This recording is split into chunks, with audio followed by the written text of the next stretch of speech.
Hello दोस्तों, एक बार फिर आ गए अब नई वीडियो स्टेनो की लेकर आपके लिए। आपको मैंने जैसा प्रॉमिस किया था कि मैं आपको फास्ट तरीके से स्टेनो शॉर्ट हैंड जो कोर्स है वो आपको हिंदी स्टेनो जल्दी से जल्दी सिखाऊंगा कुछ वीडियो में। तो मैंने आपको लास्ट टाइम में कुछ स्वर चिन्ह बताए थे, आई होप आपने प्रैक्टिस कर लिए हैं। आज हम बात करेंगे शब्द चिन्ह की। शब्द चिन्ह क्या होता है? दरअसल क्या है कि स्टेनो जो लैंग्वेज है एक कोडिंग लैंग्वेज है।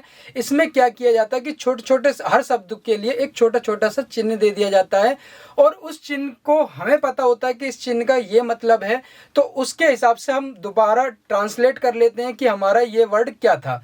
तो उसी चिन्ह के अकॉर्डिंग हम पूरा पूरा वाक्य या पूरा पूरा पैरा तैयार करते हैं स्टेनो में। तो शब्द चिन्ह की हम बात कर रहे हैं। तो शब्द चिन्ह में क्या होता है कि दरअसल अब आपको भी पता है कि मैंने अभी आपको एक शब्द बनाना सिखाया था। शब्द है राम। राम में मैंने आपको बताया था कि र इस तरीके से बनता है और र इस तरीके से बनता है। तो र हमने ये बनाया और मैं बना दिया। र के बाद आ रहा है तो मैंने बताया था आपको अगर बाद में स्वर चिन्ह सुनाई दे तो राइट साइड लगा दो। फर्स्ट प्लेस का है तो हमने ये बना दिया राम। तो इसे दोबारा से ट्रांसलेट करते हैं, इधर से पढ़ना स्टार्ट करते हैं। तो र, आ और मैं, इस तरीके से मैंने आपको एक शब्द बनाना सिखाया था। अब क्या है कि अब आज हम बात कर रहे हैं शब्द चिन्ह की। क्या है कि अब इन छोटे छोटे शब्दों का अगर आप पूरे का पूरा बनाएंगे तो आपको काफ़ी टाइम आएगा और स्पीड गेन करने में बहुत ज़्यादा दिक्कत आएगी।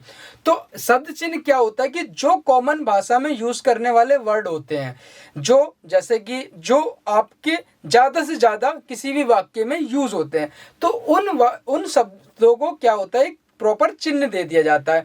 उस चिन्ह का लगाने का मतलब ये होता है कि वो पूरा का पूरा वर्ड लिख दिया गया। तो इससे हमारे लिए क्या फ़ायदा होता है? इससे हमारे लिए ये फ़ायदा होता है कि आपको स्पीड गेन करने में आसानी होती है। और स्पीड, क्योंकि आप पूरा वर्ड बनाएंगे, मात्रा भी लगाएंगे, उसके स्वर चिन्ह भी लगाएंगे और व्यंजन भी लिखेंगे तो काफ़ी टाइम लग जाएगा। और वहीं अगर उस शब्द चिन्ह को लगा दिया और आपकी जो आपने प्रैक्टिस करी है काफ़ी अच्छे से करी है, तो उससे क्या होगा, आपको पहचान रहेगा कि मेरा इस शब्द का मतलब ये वर्ड है। तो उससे आपको क्या रहेगा, आसानी रहेगी और आपकी स्पीड भी गेन होगी और आप तेज़ी से स्पीड में लिखेंगे। तो उससे आप शब्द चिन्ह का यूज़ करके 80 से 100 इस वर्ड पर मिनट के हिसाब से आप लिख सकते हैं। जैसे फॉर एग्जांपल क्या है, जैसे एक वर्ड है उस।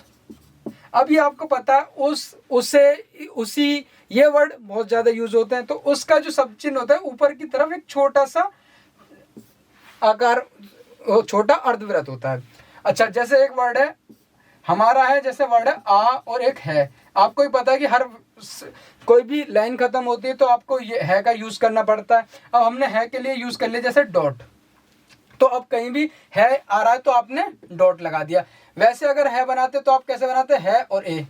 तो इस तरीके से क्या होता है, आपका समय काफी बचता है। तो शब्द चिन्ह का ये प्रयोग होता है। अच्छा, अब आपके लिए क्वेश्चन मार्क आता है कि शब्द चिन्ह हम कहाँ से लेकर आए। देखिए दोस्तों, क्या है कि आपको अपने मार्केट से एक बुक तो खरीदनी होगी। क्या है कि आपको लेक्चर तो मेरा समझ में आ रहा है, क्लियर है, मगर और मैं जो आपको समझा रहा हूँ मैं डीपली नहीं समझा पा रहा हूँ, और क्योंकि मेरा जो टारगेट है वो फास्ट तरीके से समझाना है आपको।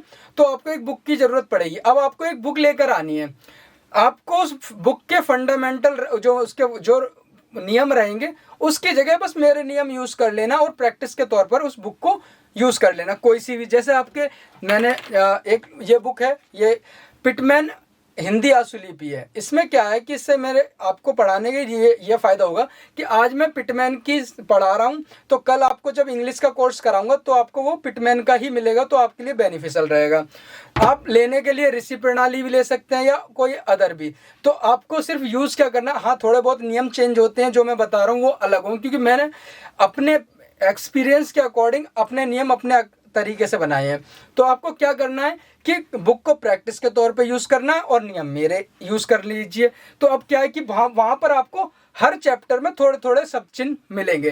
तो आपको क्या करना है कि ज़्यादा से ज़्यादा सब चिन्ह प्रैक्टिस करनी है और उन्हें समझना है। और इनका मैंने बता दी वैल्यू क्या है कि ये हर एक जो आम भाषा में यूज़ होने वाले शब्द है उन्हें एक चिन्ह देना है।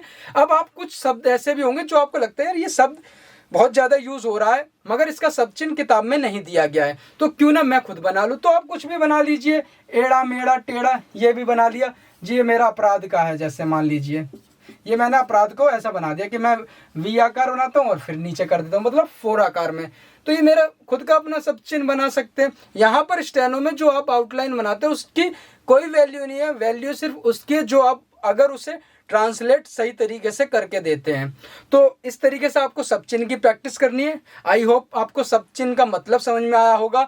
और आपको एक किताब लेनी है, अब उसमें से काफ़ी ज़्यादा जितने हो सके, देखिए हर एक्सरसाइज में बहुत सारे सब चिन्ह मिलेंगे, तो मैं सब चिन्हों को पढ़ाने के लिए तो नहीं हूँ फिलहाल, मैं आपको एक एक सब चिन्ह नहीं बताऊंगा। आपको अपनी किताब कोई सी भी खरीद लेनी है, सब चिन्ह का यूज़ करिए और बस प्रैक्टिस करिए। एक एक पेज की प्रैक्टिस कर लिए, अपने आप दिमाग में सेट हो जाएगा कि हमारा है को हम डॉट से दर्शाते हैं, आ को हम डॉट से दर्शाते हैं, के को हम छोटे से कॉमे से दर्शाते हैं। इस तरीके से आपके दिमाग में सेट हो जाएंगे। और ये भी कोई ज़रूरी नहीं है कि अगर आपके दिमाग में वो सेट नहीं हो पा रहे तो क्या आप नॉर्मल तरीके के वर्ड नहीं बना सकते? बना सकते हैं, बिल्कुल बना सकते हैं, कोई नहीं रोक रहा। मगर अगर जितने ज़्यादा सब चिन्ह आपको याद हो जाएंगे तो उससे आपकी स्पीड भी गेन होगी और उससे फ़र्क पड़ेगा।